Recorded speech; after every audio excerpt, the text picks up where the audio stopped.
There are phases in life when you feel like you have done everything. Tried harder, put in more effort, sacrificed more. Yet the results you receive are completely contrary to your expectations. It's like swimming upstream. The more energy you exert, the farther you seem to be from the shore. Since childhood, we've been taught to constantly strive. Therefore, we grow up with the belief that if you want something, try until the end and never give up. This sounds powerful and very inspiring, but sometimes this very belief leads us to falsely assume that everything in life can be controlled by sheer willpower and effort. Recall the times you tried to control everything in your life. You poured in all your time, emotions, and expectations, yet you still found things becoming more complicated. It's not because you weren't good enough, but because you were trying to force life to operate according to your will, while the nature of life is natural movement, following no one's plan. The truth is, not everything needs to be forced. Not everything needs to be held on to. And not every door will open just because you try harder. This is the essence of Stoicism, a way of living that helps us understand what belongs to us and what doesn't, and to learn to let life flow at its natural pace. When we realize what is within our control and what should be let go, we see that life is no longer a battle to be won at all costs, but a journey we can walk with greater composure and clarity. In this video, we will go through 8 lessons, 8 principles to help you rediscover inner peace. Stay until the end of the video and don't skip any part, as these will be the keys to living more fully, recognizing the simple joys you once missed and dedicating your energy to things that truly matter. If you are ready, let's begin. Number 1. Live fully in the present. We live in the present, but our minds often drift between 2 places that do not belong to us, the past and the future. One place we cannot return to, and one place we cannot step into yet. The past holds you back with nostalgia and torment. The future makes you anxious with scenarios that have never occurred. How many times have you blamed yourself for an old mistake, even though you cannot change it? How many times have you replayed the words, should have, what if? And how many times have you worried about tomorrow so much that you fail to feel today? Seneca once said, "We suffer more often in imagination and less in reality." The present is often lighter than you think. It rarely causes you pain. It is just that our minds are not quiet enough to realize it.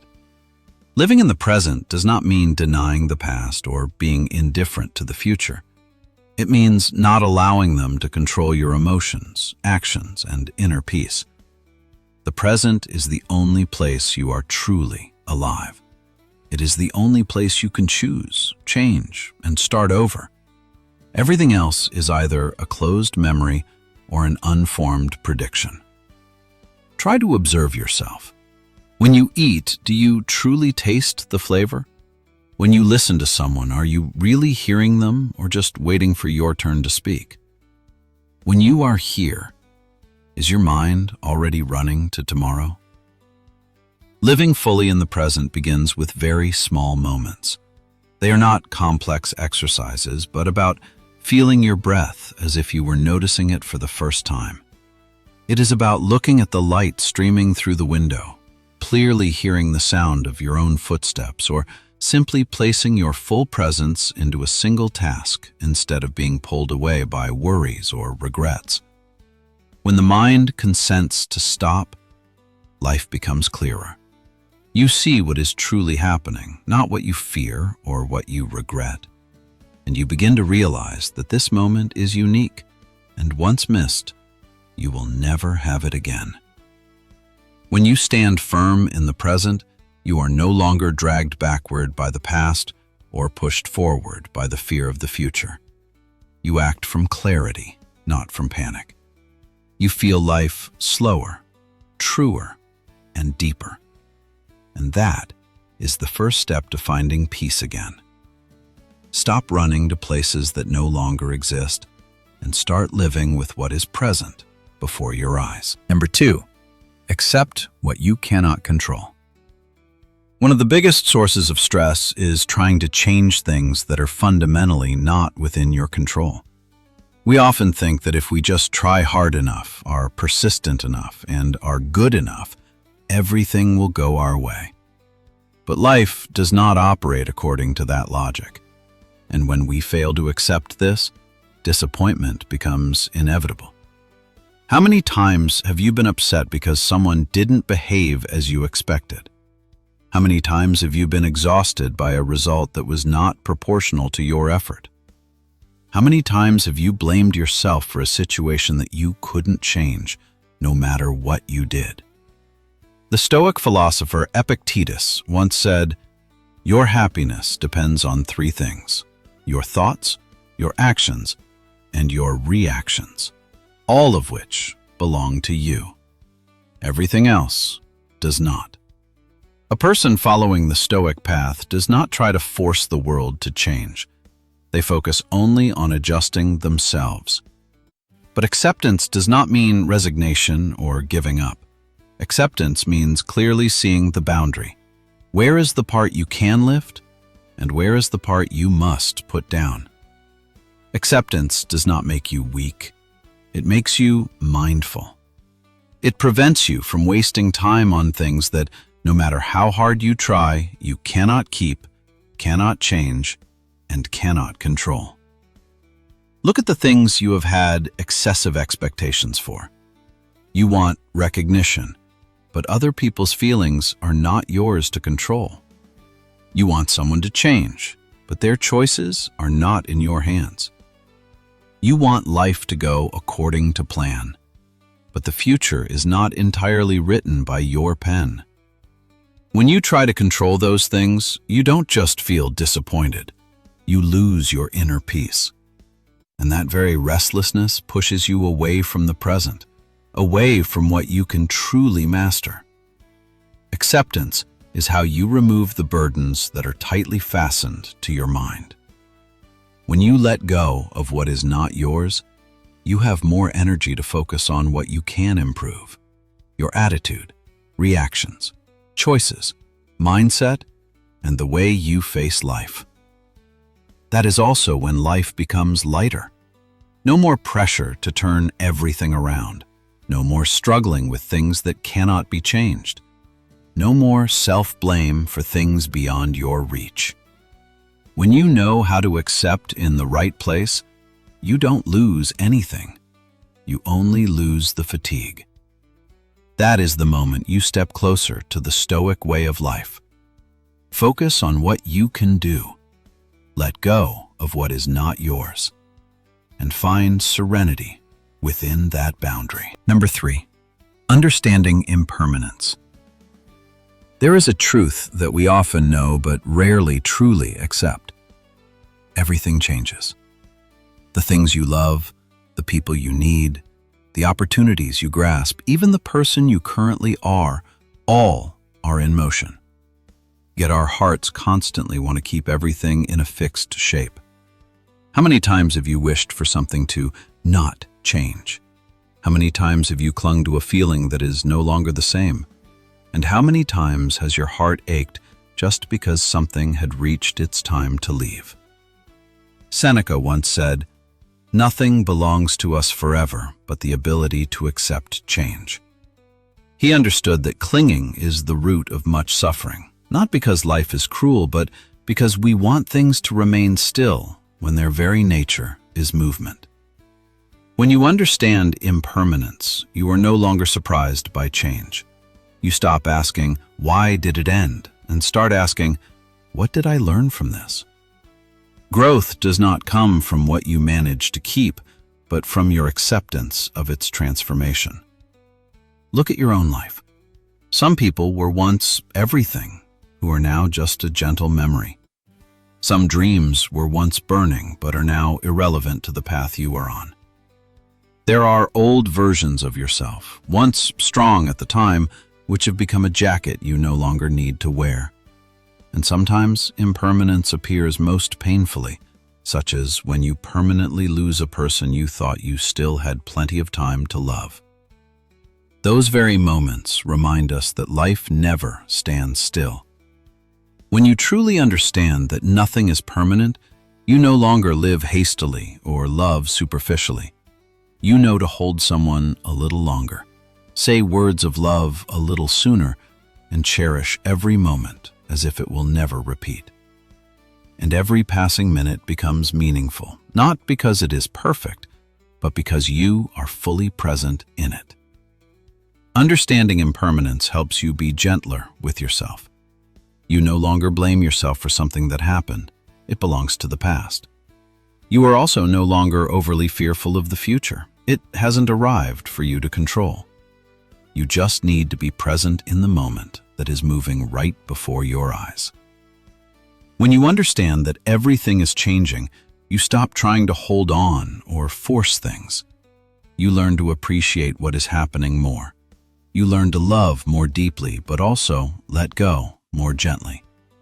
And you learn to let life flow in serenity, because you know that everything has its time. Impermanence is not a lesson meant to make you afraid. It is a lesson meant to set you free. Free from the fear of loss, free from clinging, and free from the expectations that make life heavy. And in that freedom, you find what you have always been searching for: true tranquility from within. Number 4, learn to let go. Letting go is always one of the hardest life lessons. It's not because we don't know how to let go, but because the heart often wants to cling to what once made it feel safe. We cling to an exhausted relationship, a dream that no longer fits, an old version of ourselves, only because we fear the void that comes after letting go. But that void doesn't come to cause you loss. It comes to free you from the things that have stopped lifting you. How many times have you continued striving for something that was no longer meant for you, simply because you feared the feeling of starting over? How many times have you held on to someone even though both of you knew that forcing it would only bring more pain? And how many times have you carried an obsolete mindset even though it stopped you from growing a long time ago? Epictetus once said, "If it is no longer good for you, let it go as if it were a place of danger." Letting go is not failure. Letting go is the wisdom of a person who dares to look straight at the truth. The truth is that not everything that once made you happy will continue to make you happy. The truth is that not everyone who walks into your life will stay until the end. The truth is that there are things you must set down so that your hands are empty enough to receive something new. Letting go is also an act of self-healing, because when you stop trying to cling to something whose time has come to leave, you restore lightness to your heart. You stop hurting yourself with prolonged hope, and you begin to open the door that fear had previously obscured. Try to look back at your life. How many things are you holding on to just because you're used to them? How many things are you clinging to just because you fear change? And how many things are you carrying simply because you haven't dared to put them down? Letting go doesn't mean you stop caring. It only means you no longer allow it to control your emotions and your life. Let go so you can be free. Let go so you can grow. Let go so you can become the version you were always meant to be. When you dare to let go in the right place, you step out of the battle with what cannot be changed. You dedicate your energy to what is inviting you forward. And you realize that sometimes the thing holding you back is not the loss, but you yourself, the one who isn't ready to put the old down to step into the new. Letting go isn't easy, but once you do, you'll see it's the greatest gift you can give yourself. Number 5, cultivate inner stillness. There are times when you feel that life is not particularly noisy, yet your mind is full of clamor. the noise of worry about the future, the noise of torment over the past, the noise of relentless overthinking which exhausts you even when nothing is happening. We often think that chaos comes from the outside, but most of it originates from our own uncontrolled stream of thoughts. A small decision becomes a burden. A casual comment bothers you all day long. And a moment of stillness feels alien because the mind is accustomed to having to do something. The Stoic understands that when the mind is troubled, we cannot see life clearly. We are unclear about what we want.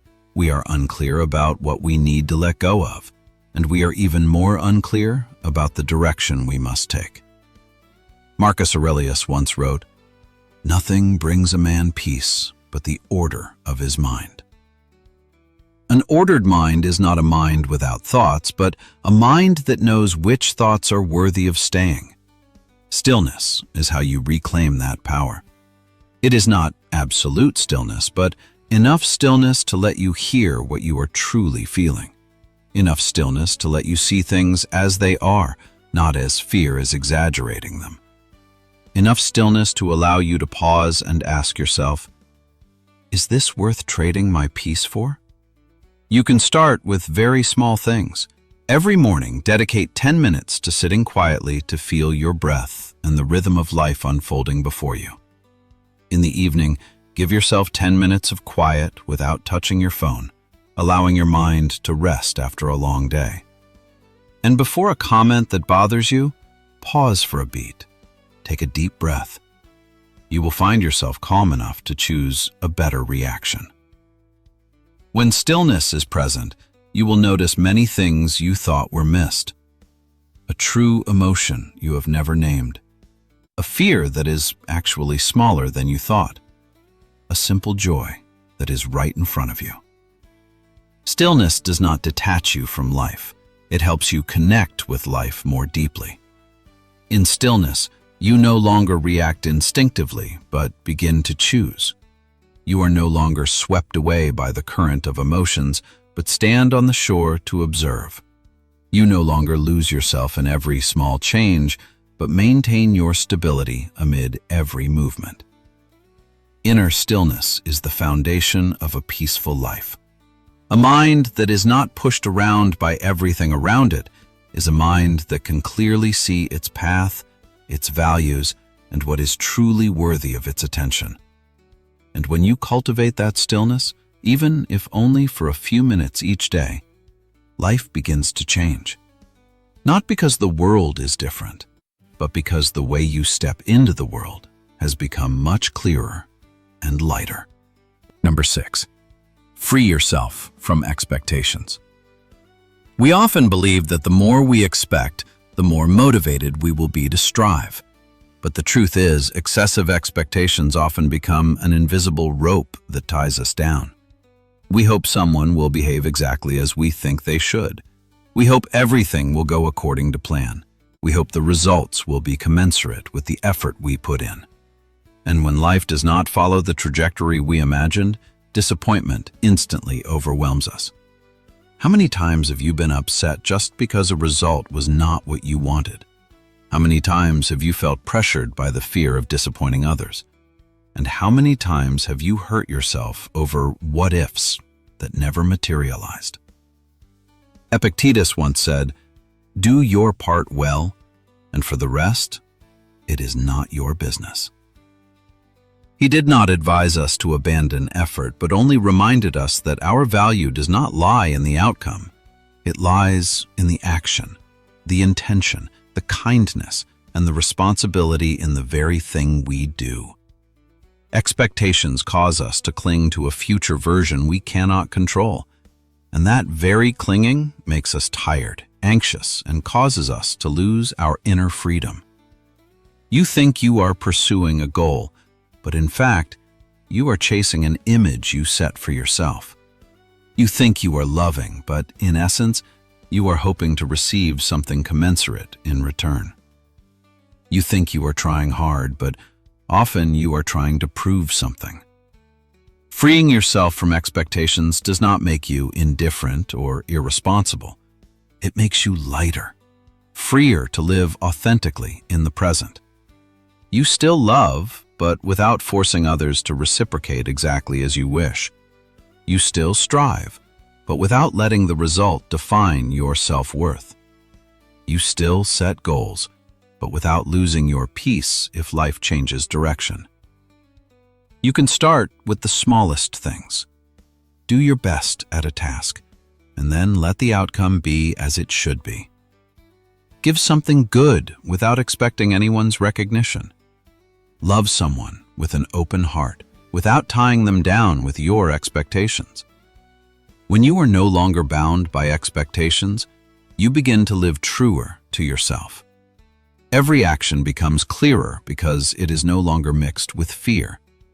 Every relationship becomes lighter because there is no more craving or demand. And every day passes more peacefully because you are no longer confined by unfulfilled scenarios. Freeing yourself from expectations is not a step you take once and are done with. It is a journey you practice every day, so that your heart is light enough, your mind is broad enough, and your life is free enough for you to move forward with clarity instead of fear. And when you achieve that, you will realize you haven't lost anything. You only lost the things that once weighed you down. Number 7, live simply. Find joy in the simple things. We often think happiness lies in grand things, a notable achievement, a rare opportunity, or a life-changing turning point. But the older you get, the more you realize most of your peace comes from the small things we usually overlook. A quiet morning, a complete meal, a sincere conversation, a moment of just being yourself. Marcus Aurelius once wrote, "Your happiness depends upon the quality of your thoughts." Life becomes much simpler and lighter when your mind knows which things are important to keep and which are burdens that need to be released. In modern life, we are pulled into the cycle of more, doing more, having more, achieving more. And the more we chase after things, the more we lose the ability to appreciate what we already have. The pressure to be better than others makes us forget the simple joy of being ourselves. Simplicity is not about living less. It is about living deeper. It is about choosing fewer things so that the mind has room to breathe. It is about letting go of unnecessary needs to keep what truly nourishes you. Look back at your day. How many beautiful moments did you miss just because you were rushing? How many small joys did you fail to see because your mind was thinking about the next task? How many simple pleasures you once loved are you no longer remembering? Simplicity helps you return to life itself. Small things become valuable when you stop long enough to truly feel them. The early morning sunlight, the rustling leaves in the wind, a hot cup of tea after a tiring day, the embrace of a loved one, or the moment you hear your own heart beating. You can practice living simply through very small actions. Decluttering things you don't need. Turning off notifications for a few hours. Making time for one thing you genuinely love. Saying no to things that drain your energy. Instead of trying to do too much, choose to do the right thing that brings you meaning. When life becomes simple, so does your mind. You no longer compare yourself to others. You stop racing against invisible standards. You no longer let outside expectations steal your own joy. And the magic happens when you live simply. You begin to clearly see the beauty of life, a beauty that was once obscured by rushing, noise, and excessive desire. Simple living does not make your life smaller. It makes every moment wider, deeper, and more meaningful. And in those simple things, you find the joy you thought you had long lost. Number 8, let life flow. There is a very familiar feeling. You have tried your best, done everything possible, Yet life still does not move the way you want it to. At that moment, we often think we need to try just a little bit harder. But sometimes it's not that you haven't put in enough effort, it's that life is moving you in a different direction. We often forget that life has its own rhythm, a rhythm that does not follow your plan. It does not rush because you are anxious, and it does not slow down just because you are not ready. When you force life to follow the path you laid out, you don't just get tired, you miss many good things that might be waiting for you in another direction. The Stoic philosopher Marcus Aurelius once wrote, "Love your fate as you love your life." He was not saying you must accept everything passively. He was just reminding us that there are currents in life that you cannot turn around, and when you stop fighting them, you find peace. Living in accordance with the natural flow is not giving up. It is the intelligence of a person who knows when to advance, when to stop, and when to listen to what life is telling them. Think of the things you once desperately wanted but later realized were no longer right for you, or the things you never expected that came to you exactly when you needed them most. These movements are not random. They are the way life guides you to a more suitable place for your journey. When you live in flow with nature, you listen deeper. You listen to yourself, you listen to life, and you listen to how those two things blend without coercion.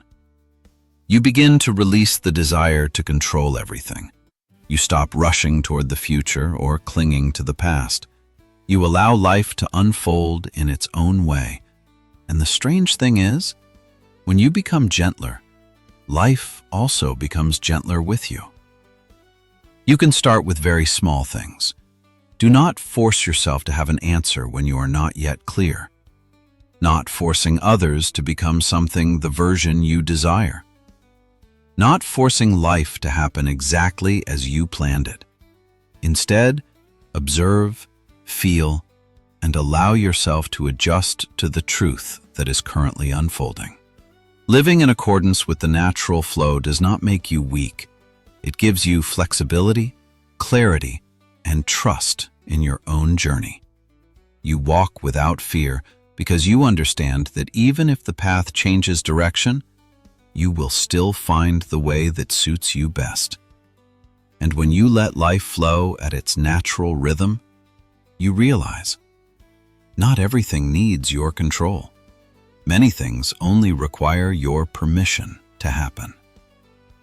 When you take a moment of stillness to look back at the journey you've just completed, you will see that these lessons don't teach you to be strong by straining yourself, but teach you to be strong by returning to yourself, more tranquil, clearer, and more authentic. Because life is not a battle that you must win every single minute. It is a journey where you learn how to be present, know when to hold on, when to let go, and trust in the natural rhythm of life. You don't need to control everything to live well.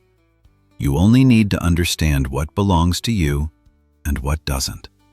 And when you live in the present, accept what cannot be changed, free yourself from expectations, and live in accordance with the natural flow, life begins to become light in its own unique way. You no longer chase after things that exhaust you. You no longer try to cling to things whose time has come to leave. You no longer let the external noise steal your inner peace. Instead, you see life more clearly, love more deeply, and live more fully in every moment. You will realize that peace is not something you find externally. It is something you nurture every day from within. If this journey has resonated with you at any point, please leave your thoughts in the comments section below. Sometimes even a small sharing is enough to bring peace to yourself or awaken someone else. And if you want to continue this journey together, don't forget to subscribe to the channel so you don't miss the upcoming lessons. We will continue to learn how to live lighter, deeper, and more meaningfully every day. Thank you for staying until the end of this journey. See you in the next lesson.